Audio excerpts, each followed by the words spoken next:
오늘부터 우리가 열왕기상 5장을 할 텐데요. 이 열왕기상 5장부터는 솔로몬이 아버지 다윗 왕 때 이루지 못했던 성전 건축을 하는 내용입니다. 우리가 앞으로 몇 시간에 걸쳐서 이 성전 건축하는 내용을 살펴볼 건데, 오늘 본문은 그 첫 번째 단계로서 성전 건축을 준비하는 단계다, 이렇게 말씀드릴 수가 있습니다. 제가 이 설교를 시작하기 전에 여러분에게 조금 황당하다 그래야 되나 질문을 하나 던지고 이 설교를 시작해 볼까 합니다. 여러분, 하나님께서 성전 건축하는 것을 좋아하셨을까요? 하나님께서 정말 성전 건축하라고 하셨을까요?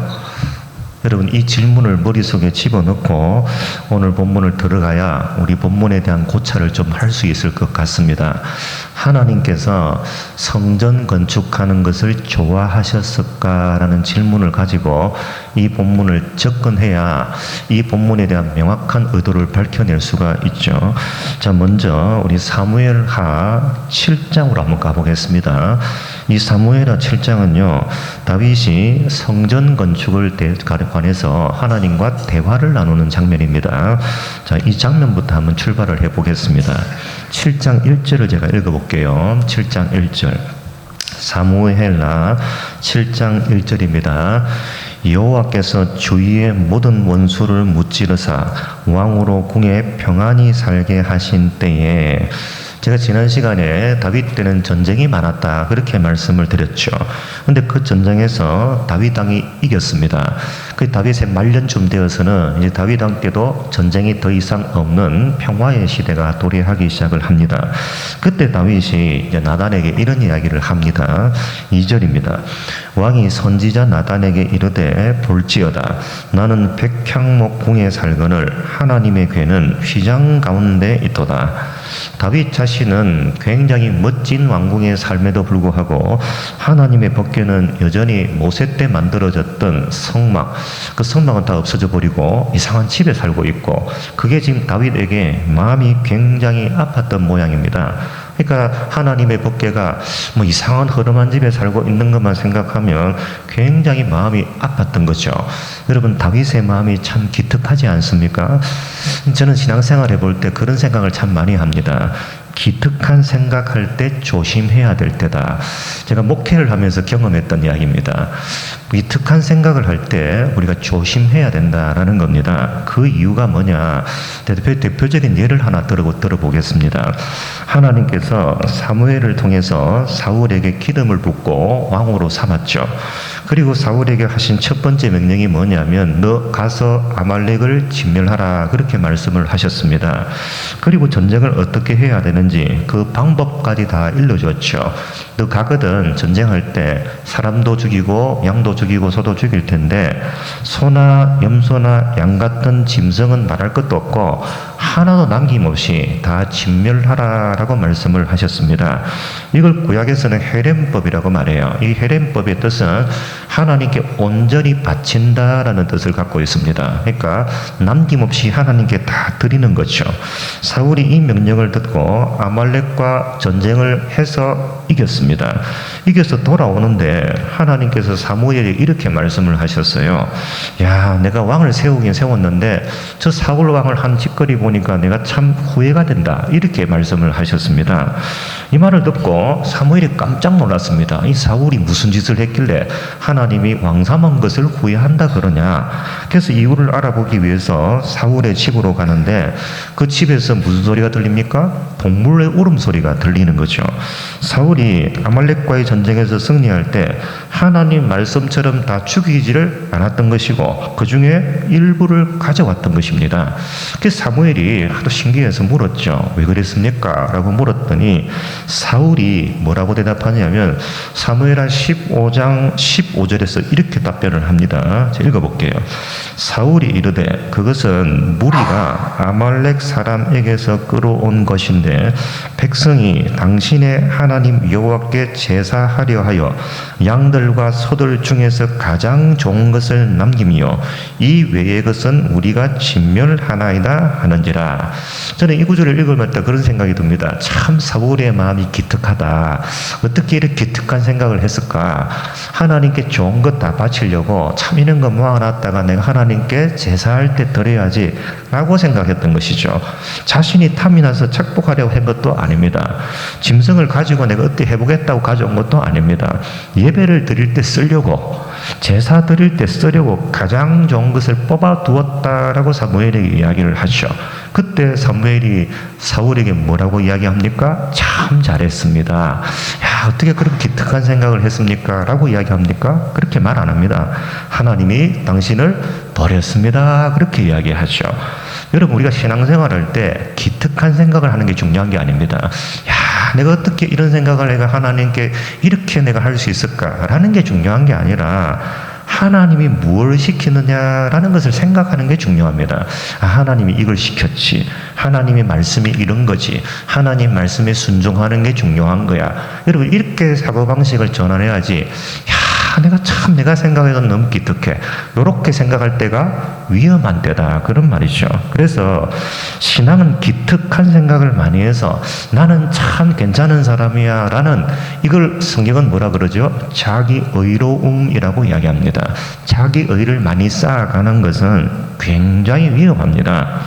자기 의로움을 쌓아가면 쌓아갈수록 위험해지죠. 이걸 우리는 바리새인적 사고방식이다 이렇게 말할 수가 있습니다.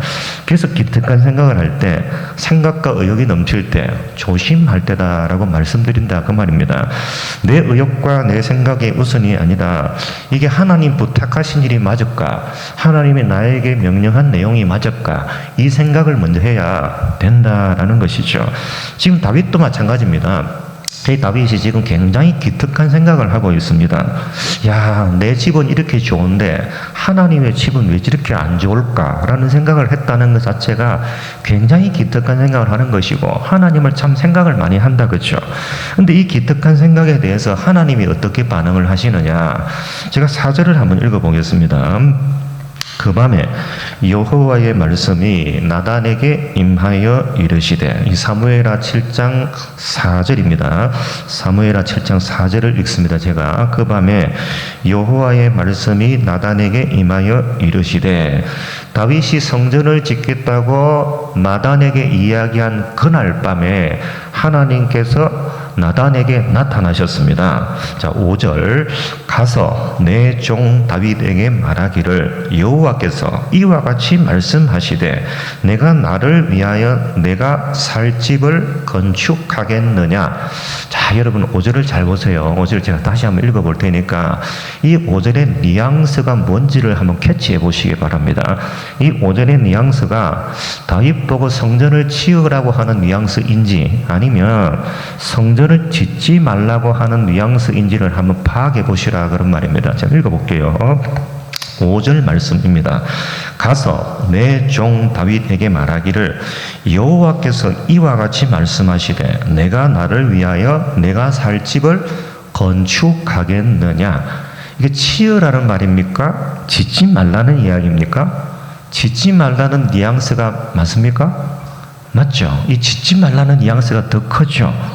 여러분, 창세기 1장에 보면 하나님께서 이 땅에 기초를 놓았습니다. 그리고 모든 피조물과 그 광활한 우주를 다 창조하신 분이 하나님이십니다.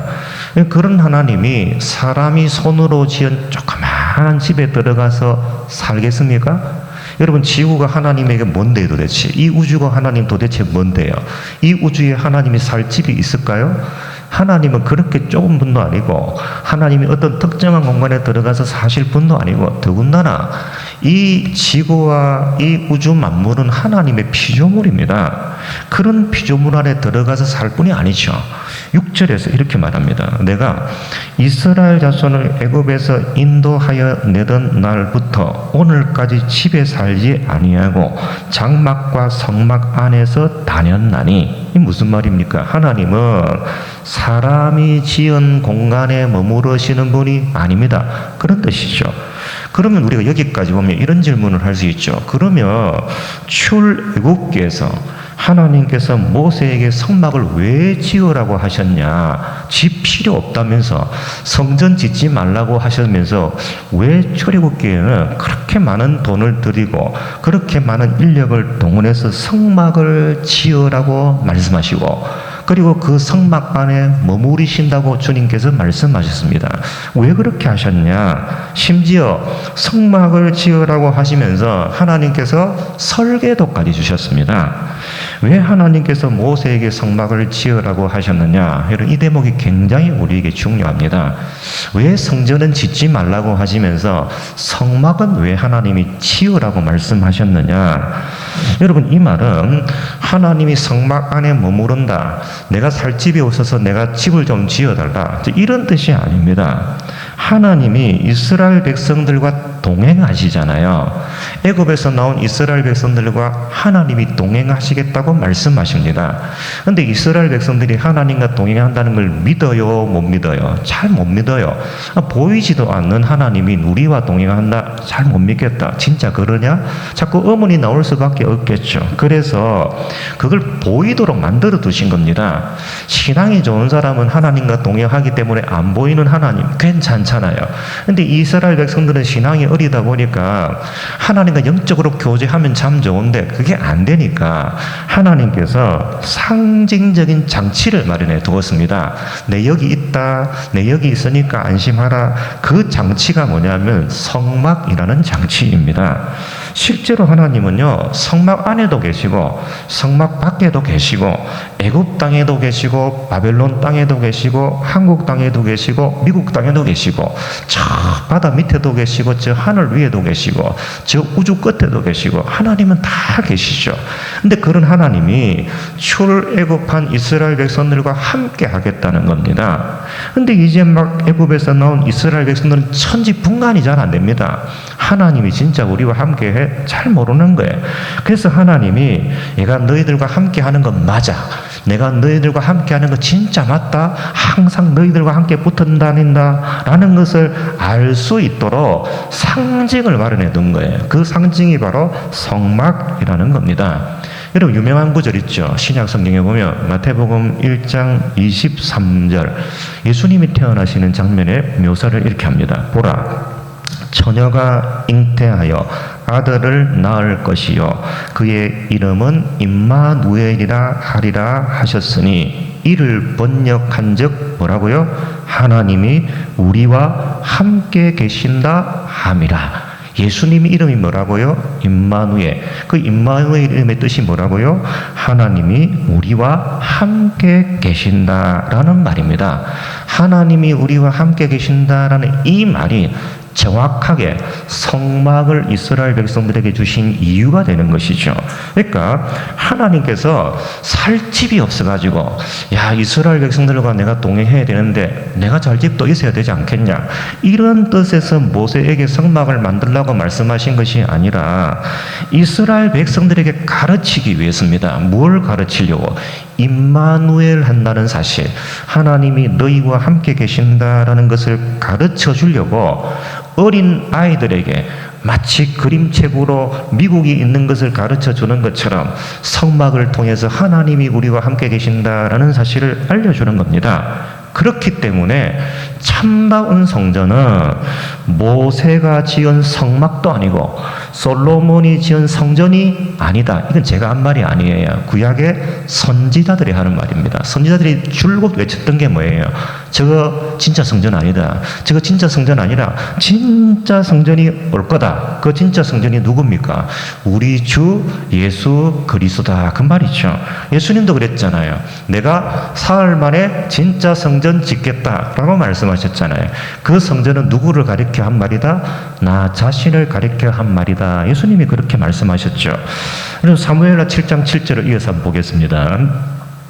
이스라엘 자손과 더불어 다니는 모든 곳에서 내가 내 백성 이스라엘을 먹이라고 명령한 이스라엘 어느 지파 가운데 하나에게 내가 말하기를 너희가 어찌하여 나를 위하여 백향목집을 건축하지 아니하였느냐고 말하였느냐.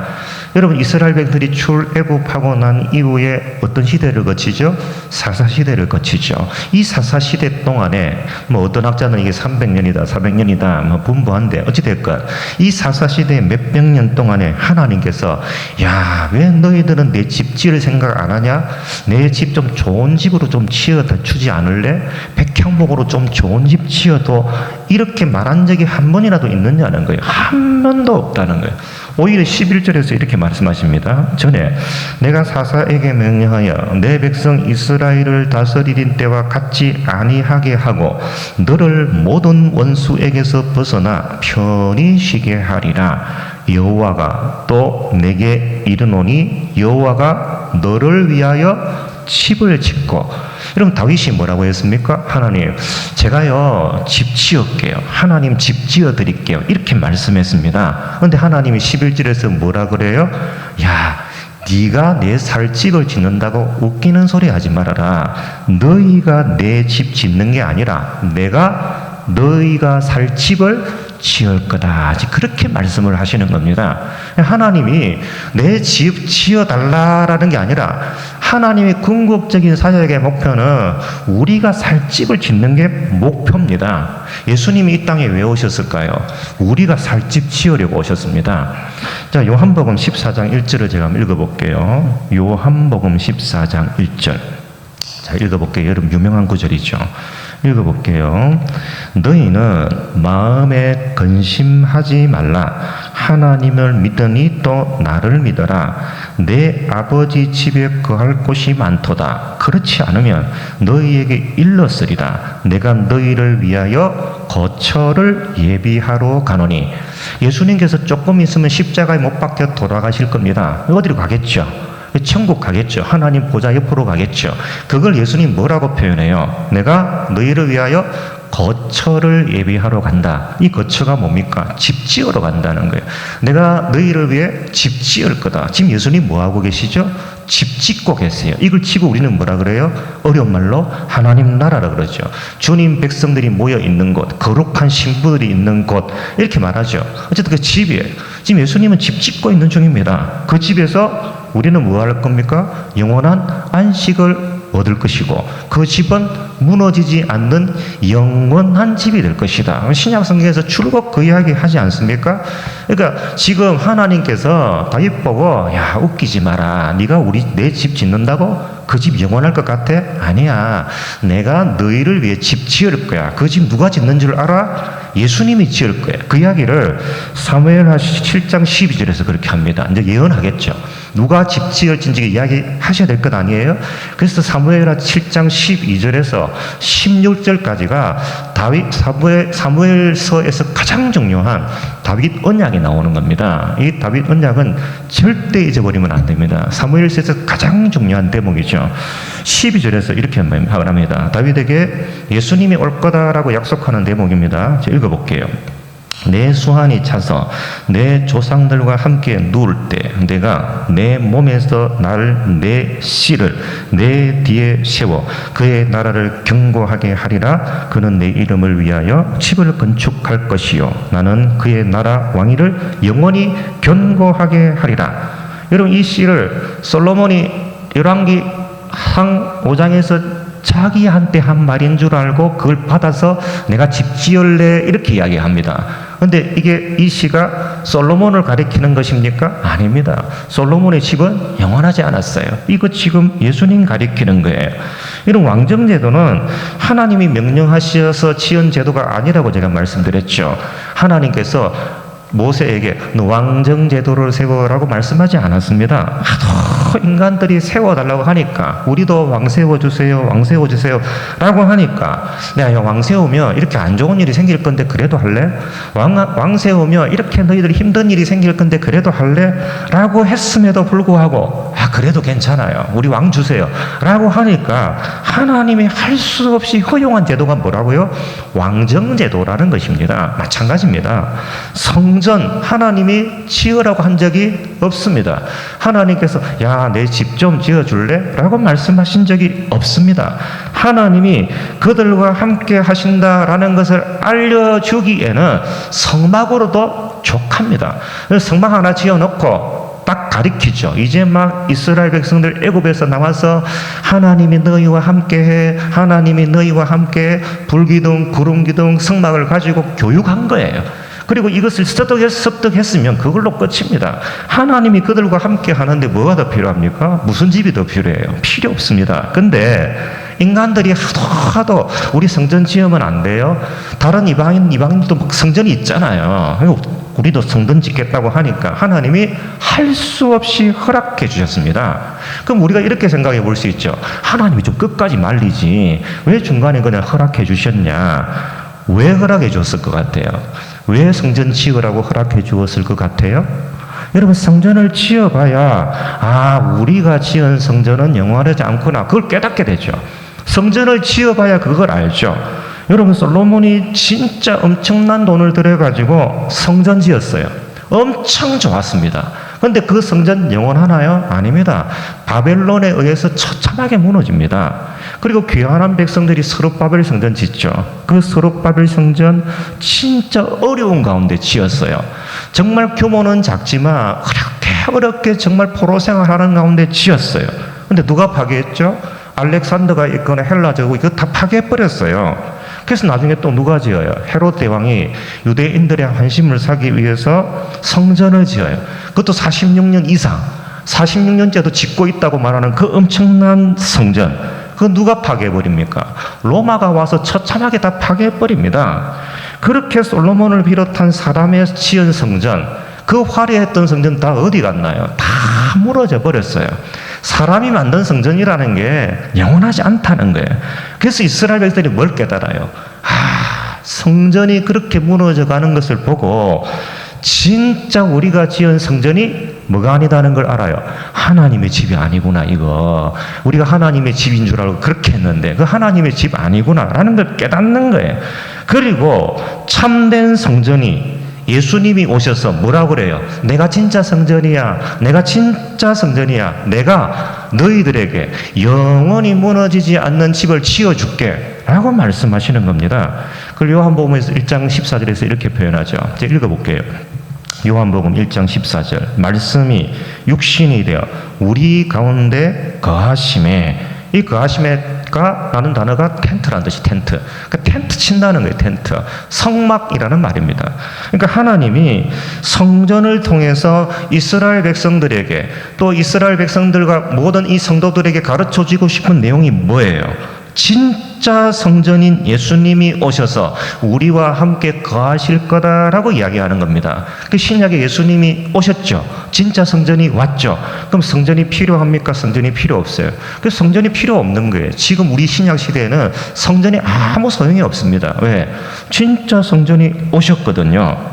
여러분, 사도행전 7장 46절에 보면 스데반이 돌에 맞아 죽기 전에 이스라엘 백성들에게 설교하는 내용이 나옵니다. 스데반이 돌에 맞아 죽은 제목 중에 하나가 뭐죠? 성전 모독죄잖아요. 성전을 모독했다는 거예요. 그럼 스데반이 성전을 어떻게 모독했냐 한번 볼까요? 스데반이 도대체 뭐라고 했기에 유대인들이 발끈해가지고 너 성전 모독했어, 그러고 죽이는 거거든요. 자, 읽어볼게요. 7장 46절, 사도행전 7장 46절입니다. 다윗이 하나님 앞에서 은혜를 받아 야곱의 집을 위하여 하나님의 처소를 준비하게 하여 달라고 하더니 솔로몬이 그를 위하여 집을 지었느니라. 여기까지 분위기가 참 좋죠. 자, 솔로몬이 집 지었다는 거예요. 48절, 그러나 지극히 높으신 이는 손으로 지은 곳에 계시지 아니하나니 그 집에 안 살았다 그런 말이에요. 하나님은 모든 이 땅이 다 집이라는 이야기.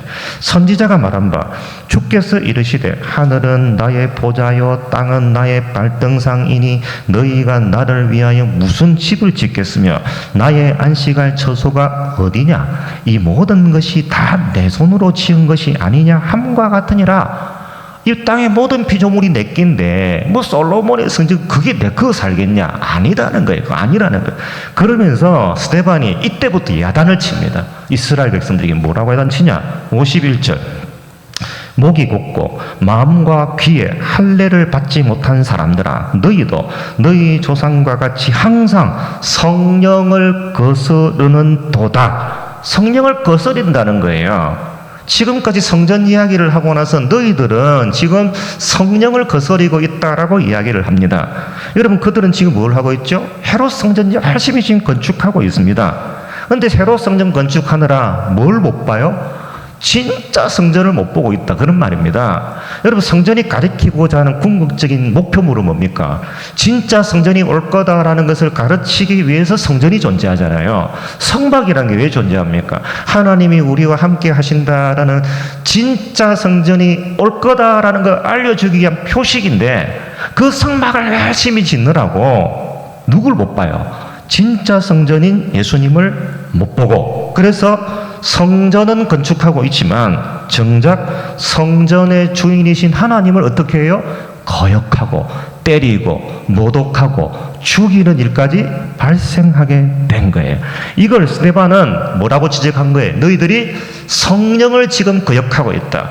지금 성전을 열심히 짓고 있는 사람들에게 너희들이 진짜 성전을 못 알아보고 있으니까 그것은 성령을 거역하는 죄다라고 이야기를 하는 겁니다.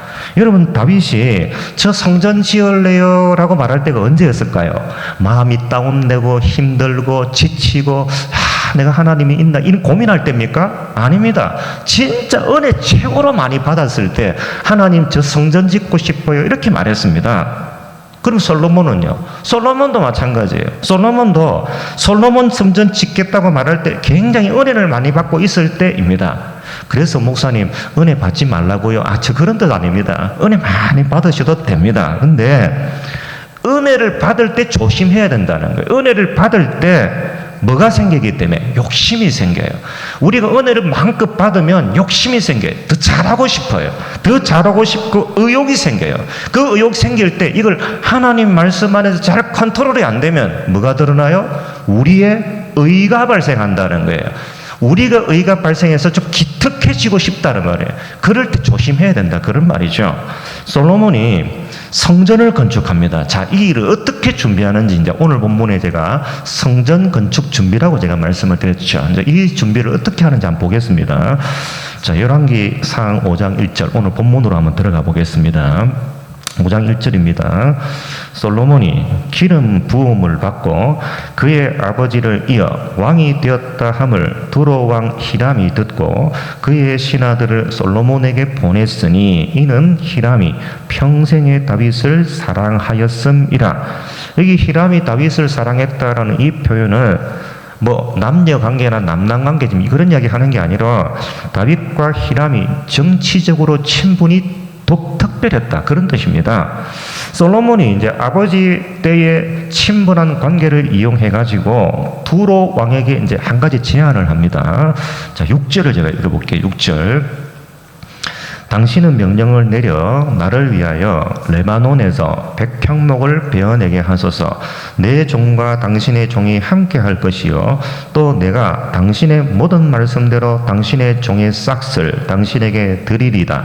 당신도 알거니와 우리 중에는 시돈 사람처럼 벌목을 잘하는 자가 없나이다. 솔로몬이 두로 왕 히람에게 뭘 제안하느냐 하면 품삯은 히람이 원하는 대로 다 줄 테니 성전 건축에 쓸 백향목을 좀 공급해 주었으면 좋겠다라는 제안을 합니다. 여기에 대해서 히람이 어떤 답변을 하느냐? 자, 8절입니다. 8절. 이에 솔로몬에게 사람을 보내어 이르되 당신이 사람을 보내어 하신 말씀을 내가 들었거니와 내 백향목 제목과 잣나무 제목에 대하여는 당신이 바라시는 대로 할지라. 이 무슨 말입니까? 솔로몬이 말한 백향목은 말할 것도 없고 솔로몬이 말하지 않았던 잣나무도 마음껏 쓸 수 있도록 해주겠다는 겁니다. 자, 9절입니다. 내 종이 레바논에서 바다로 운반하겠고 내가 그것을 바다에서 뗏목으로 엮어 당신이 지정하는 곳으로 보내어 거기서 그것을 풀리니 게다가 뭣도 해주겠다는 거예요. 배는 일도 해줄 것이고 바다까지 배달하는 일도 해줄 것이고 이스라엘 백성들은 받아서 쓰기만 하면 되도록 우리가 적극적으로 도와주겠습니다 라고 이야기를 하는 거예요. 자, 근데 그러면 이게 주면 그냥 줍니까? 아니죠. 대신 뭘 요구하겠죠. 히람이 또 대신 뭘 요구하느냐? 내 원을 이루어 나의 궁정을 위하여 음식물을 주소서 하고 뭘 달라는 겁니까? 먹거리를 지금 제공해 달라는 것입니다. 여러분, 두로는 지금의 레바논 지역에 해당이 됩니다. 지금도 레바논 완전 사막지대입니다. 이 사막지대니까 먹거리를 구하는 게 대단히 어려웠을 것입니다. 그래서 두로는 옛날부터 중개무역을 통해서 재화를 걷어들이고 자기가 중개무역을 통해서 벌은 돈을 가지고 식량을 사오는 것으로 나라 운영을 했습니다. 과거에도 그렇고 지금도 자기 나라에서 식량을 제대로 공급하기가 어렵습니다. 어떤 기록에 의하면 곡물이 너무너무 없어가지고 궁궐에서 먹을 곡물도 부족했다라는 역사 기록도 있을 정도입니다. 문제는 뭐 주긴 좋죠. 뭐 받는 게 있으면 주는 것도 있어야 되겠죠. 근데 문제는 솔로몬이 두로에 먹을 것을 보내주는 양이 엄청났다는 겁니다. 제가 10절을 읽어보겠습니다. 10절. 솔로몬의 모든 원대로 백향목 제목과 잣나무 제목을 주매 솔로몬이 히람에게 그의 궁정의 음식물로 밀 2만 고루와 맑은 기름 20고루를 주고 해마다 그와 같이 주었더라. 이 고루라는 말이 약 220리터에 해당이 되는데 그냥 쉽게 생각하면 한 섬이라고 생각하시면 좀 빠를 것 같습니다. 여러분, 성전 공사가 얼마나 걸렸죠? 7년 걸렸습니다. 성전 짓는데 7년 걸렸습니다. 솔로몬이 성전 짓고 나서 가만히 있었나요? 아닙니다. 성전 짓고 나서 왕궁공사를 시작하는데 이 왕궁공사가 13년입니다. 이 13년이라는 말은 솔로몬 왕궁만 건축했다는 뜻은 아닐 것입니다. 아마 여러 궁을 건축하다 하다 보니까 13년이라는 기간이 걸렸겠죠. 그러니까 솔로몬은 짧게는 20년, 길게는 재위기간 내내 40년간 이는 성전 건축 또 성 건축을 했던 것이고 그렇게 하면서 뭘 거둬들였어요? 1년에 한 번씩 요만큼의 양을 거둬들였다는 거예요. 밀 2만 섬과 짜낸 기름 20섬을 매년 히람에게 주겠다고 약속을 한 겁니다. 매년 줬는지 안 줬는지 잘 모르겠지만 아마도 기록에 의하면 줬을 가능성이 상당히 높습니다. 엄청난 양이죠. 여러분, 열왕기상 4장 22절 우리가 지난 시간에 본 내용인데 잠 읽어볼게요. 솔로몬의 하루의 음식물은 가는 밀가루가 30고루요 굵은 밀가루가 60고루요. 솔로몬 왕궁에서 하루에 소모되는 먹거리 양을 기록해 두고 있는데 이게 얼마 정도 되느냐 하면 잘 빻은 밀가루가 30섬, 거친 밀가루가 60섬입니다. 제가 이걸 1년치로 계산을 해봤거든요. 약 3만 3천 섬.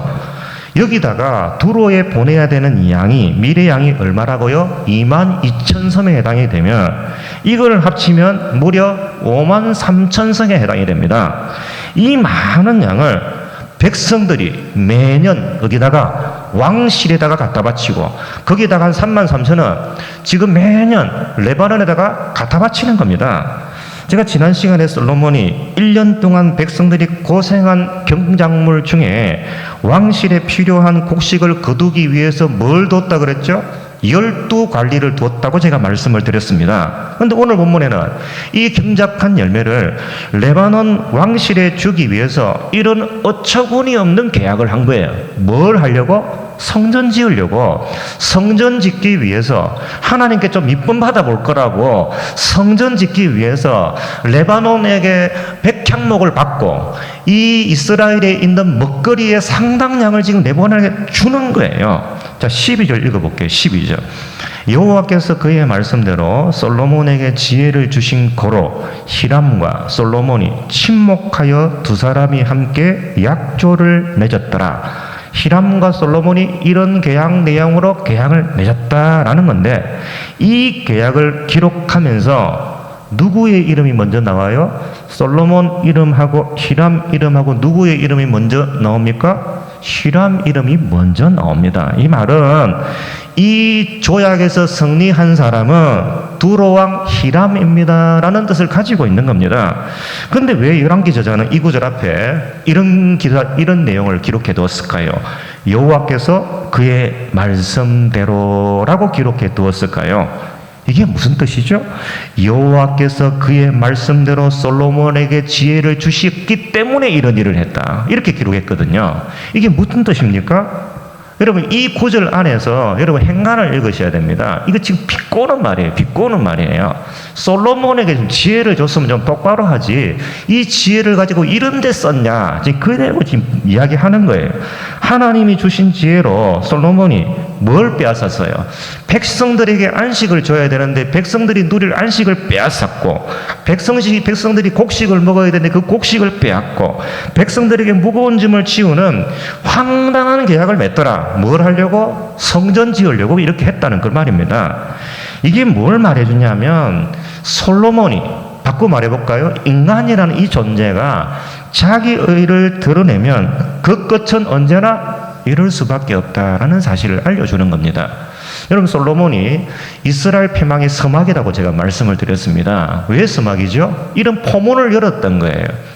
거대한 하나님의 일이라는 엄청난 일을 벌였어요. 이 엄청난 일 뒤에는 백성들의 안식도 빼앗고 백성들의 먹거리도 빼앗고 안식을 다 빼앗아 버린 겁니다. 솔로몬이요, 하도 성전을 건축했다고 하겠다고 하니까 하나님께서 해봐라 라고 허용해 주었습니다. 근데 허용할 때 그냥 허용한 게 아니에요. 단서를 붙였습니다. 뭐라고 단서 붙였냐면, 내 모든 율례와 법도를 준행하면 형통하게 될 것이다.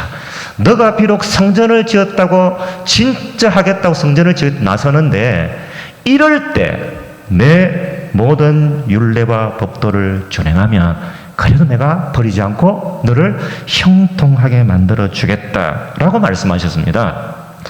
여러분, 구약 성경에 제가 전에도 그런 말씀 드렸는지 모르겠지만, 구약의 모든 율법을 짜고 짜면 가장 핵심이 뭐라고 제가 말씀을 드렸죠? 안식입니다. 안식. 그래서 구약의 절기에서 가장 중요한 절기는 안식일 절기예요. 그런데 지금 솔로몬이 하나님이 주신 모든 법도와 율례를 가지고 뭘 빼앗아요? 하나님이 주시고자 하는 안식을 빼앗아 버리는 거예요. 못 주는 거예요, 이거를. 그것도 뭘 명분으로? 성전 건축하겠다는 명분으로, 하나님을 기쁘시게 하겠다는 명분을 가지고 정작 백성들이 누려야 될 안식을 빼앗아 버리는 거예요. 여러분, 그렇게 지어진 성전을 보고 잘했다 그렇게 하실까요? 여러분, 본문을 보면 잘했다고 말한 대목 한 군데도 등장하지 않습니다.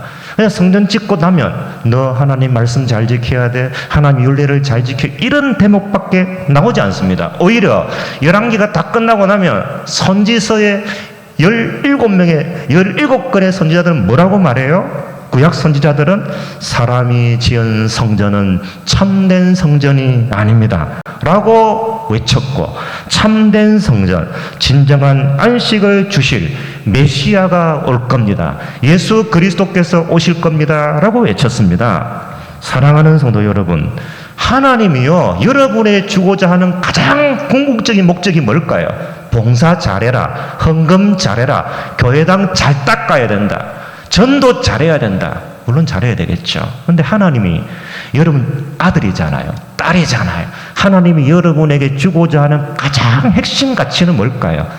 안식이에요. 안식. 죄로부터 자유하고 이 세상으로부터 자유하고 안식과 기쁨과 자유, 이게 신앙의 핵심이에요. 우리에게 기쁨이 없다, 자유가 없다, 안식이 없다, 지금 잘못된 신앙생활을 하고 있는 겁니다. 잘못된 신앙생활을 하고 있는 거예요.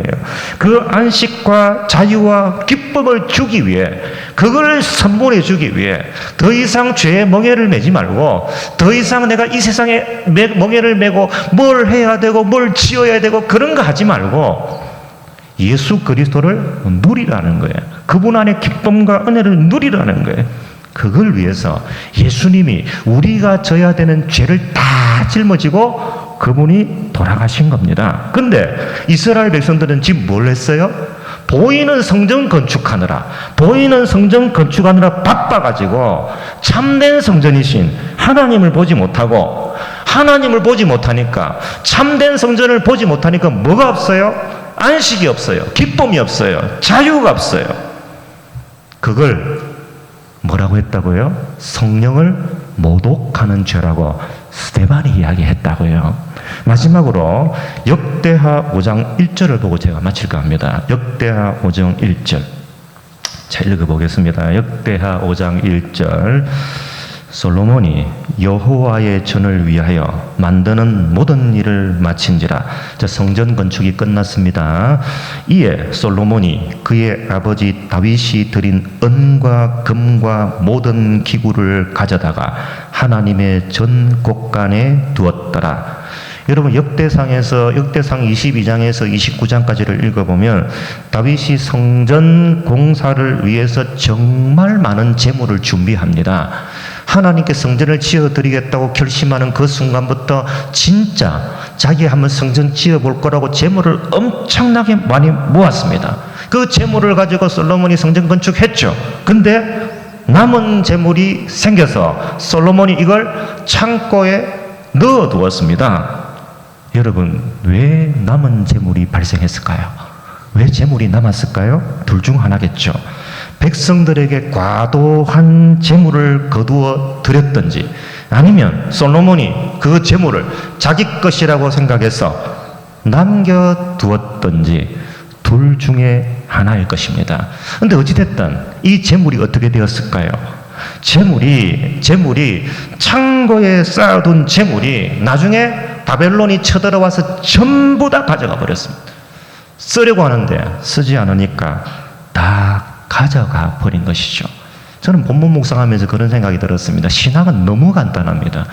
예수님 안에 사는 거예요. 예수님 그분과 같이 호흡하는 거예요. 그래서 그분이 주시는 기쁨, 즐거움, 안식, 그걸 누리는 거예요. 직장 생활을 하든 목회자 생활을 하든 가정주부 생활을 하든 우리에게 뭐가 넘쳐야 돼요? 안식이 넘쳐야 돼요. 그리고 기쁨과 자유가 생기는 게 당연합니다. 그를 왜 어떻게 하면 가능하죠? 그분하고 놀면 됩니다. 그분 안에 있으면 참다운 성전 안에 들어가게 되는 것이고, 안식과 기쁨이 넘치게 되는 것은 너무 당연한 것이죠. 그렇기 때문에 신앙의 핵심은 뭘 하는 게 아닙니다. 뭘 하는 게 아니에요. 그렇다고 하지 말라는 이야기가 아닙니다. 그게 아닌데, 그게 주가 아니다는 말. 주는 예수님과 함께 사는 거예요. 예수님과 함께 살아서 누리는 거예요. 그분 안에서 영원히 무너지지 않는 집을 짓고 그 안에서 안식과 기쁨과 자유를 누리고 살아가시는 여러분의 남은 평생이 되시기를 주의 크신 이름으로 축복합니다. 우리 함께 기도하겠습니다. 우리 하나님 말씀을 한번 붙들고 기도할까요? 하나님, 우리가 너무 율법에 치우쳐서 살아가고 있지는 않은지, 하나님, 참다운 성전을 보지 못하고 우리가 가짜 성전, 우리가 보이는 성전을 짓느라 열심을 내고 있지는 않는지 우리의 삶을 돌아보고 하나님, 예수 그리스도를 누리기를 원합니다. 그분 안에서 그 참된 성전 안에 주시는 기쁨과 안식과 또 영원한 삶을 누리기를 원합니다. 우리 오늘 이거 놓고 우리 한번 주의 주여 한번 기도하겠습니다. 주여, 하나님 아버지 주님 은혜를 베풀어 주시옵기를 원합니다. 예수 그리스도 안에서 하나님 누리는 복과